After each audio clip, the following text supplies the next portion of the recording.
Olá, sejam todos bem-vindos ao Hora de Histórias Assombradas. Hoje, eu trouxe um relato que vai mexer com você. É a história de Mateus, um garoto que, mesmo sendo criado em uma família religiosa, duvidava de tudo. Ele era cético, mas o que ele presenciou com apenas 8 anos de idade o fez questionar todas as suas crenças. Ele viveu uma experiência aterrorizante com o que chamamos de Povo das Sombras. Prepare-se, porque o que você vai ouvir a seguir vai arrepiar cada pelo do seu corpo. Mas antes de mergulharmos nessa história, já deixe seu like, compartilhe com seus amigos, e se você ainda não é inscrito, se inscreva no canal e ative o sininho para não perder nenhuma história assombrada. E lembrem-se, se você tem um relato arrepiante para compartilhar, pode me enviar por e-mail no endereço, que está na descrição, ou deixar nos comentários. Sua história pode ser a próxima a aparecer aqui no canal. O Povo das Sombras. Um relato de infância. Este é o relato de um amigo que chamarei de Mateus, menos nome alterado, para preservar sua identidade sobre uma experiência aterrorizante que ele viveu na infância. Mateus cresceu em uma família profundamente religiosa, daquelas que frequentavam a igreja ao menos uma vez por semana. Apesar disso, ele, desde pequeno, questionava tudo, acreditava ser cético e costumava desafiar os dogmas da fé de sua família, proferindo palavras consideradas profanas, mais para provocar a mãe do que por genuína descrença. A história que ele me contou aconteceu quando tinha apenas 8 anos. Naquela época, Mateus tinha um medo peculiar do escuro, um medo irracional de certas criaturas da noite. Ele temia o Saci Pererê, a Cuca, o Velho do Saco e todas as lendas que os adultos contavam para assustar as crianças. Por isso, seu pai, carinhosamente, dormia ao seu lado na cama. O quarto de Mateus era simples, com a cama de frente para um grande guarda-roupa, cuja porta de madeira continha um espelho que refletia a totalidade do cômodo. Uma noite, Mateus acordou abruptamente, sentindo uma presença estranha. Seus olhos se moveram para os pés da cama, e o que ele viu o paralisou. Sentado ali, estava uma figura humana, um homem que parecia ter as costas curvadas, como se fosse um corcunda. A escuridão era total, mas aquela figura parecia ser um buraco no breu, um ser feito da própria ausência de luz, mais escuro do que o escuro ao redor. O coração de Mateus batia descontroladamente.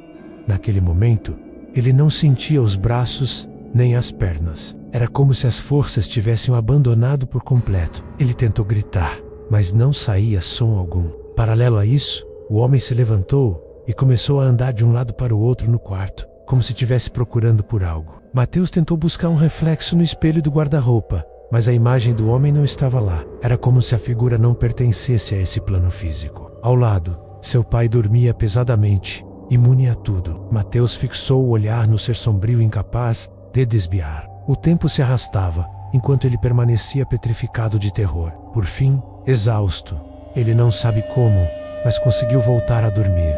Na manhã seguinte, ele não disse nada a ninguém. Tentou se convencer de que havia sido apenas um pesadelo, uma ilusão de ótica causada pelas sombras do quarto. Mas o medo persistia, um nó gélido em seu estômago. Na noite seguinte, o pesadelo se repetiu. Mas e uma vez, Mateus acordou de repente, mas dessa vez não era o homem. Nos pés de sua cama, sentada na mesma posição, havia uma mulher. Ela tinha cabelos longos e negros que desciam até a cintura. Ela era tão escura quanto a figura anterior, mas sua presença parecia ainda mais opressiva. Embora feita de sombras, Mateus sentia que a silhueta daquela mulher era de uma beleza que ele jamais tinha visto e que nunca mais veria. No momento em que a viu, Mateus foi tomado por uma paralisia completa. Ele não conseguia mover um músculo, apenas seus olhos. Uma pressão imensa o impedia de respirar. Naquele estado de pavor, ele percebeu que a mulher estava ali, observando-o. O tempo parecia ter parado. Ele lutava para se mexer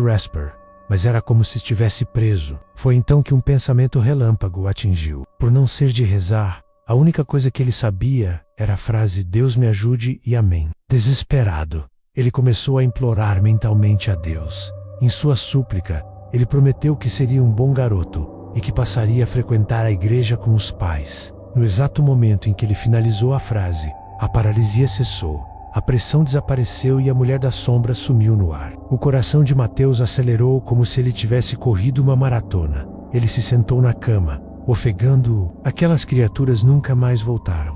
quando Mateus finalmente criou coragem para contar à sua mãe o que tinha acontecido. Ela olhou para ele com seriedade e disse que suas palavras profanas podiam ter chamado por algo. O que você deseja pode acontecer ou aparecer. As palavras têm poder, tanto para o bem quanto para o mal. Por isso, certas palavras nunca devem ser ditas dentro de casa. Embora Mateus ainda seja um cético, ele nunca se esqueceu daquele episódio. Sua curiosidade o levou a pesquisar sobre o que ele achava que tinha acontecido. E ele acabou descobrindo sobre o fenômeno da paralisia do sono. No entanto, ele nunca conseguiu entender por que isso acontece, ou o que realmente ele viu. Ele acredita que o que ele presenciou foram os chamados Povo das Sombras, entidades que se manifestam durante a noite. Já se passaram mais de 10 anos, mas ele ainda se lembra do desespero daquelas noites e tem certeza absoluta do que viu. E aí, se vocês gostaram desse relato, Mateus tem outra história para contar, que ele viveu mais recentemente, sobre Sete Além. E aí, o que vocês acharam do relato de Mateus?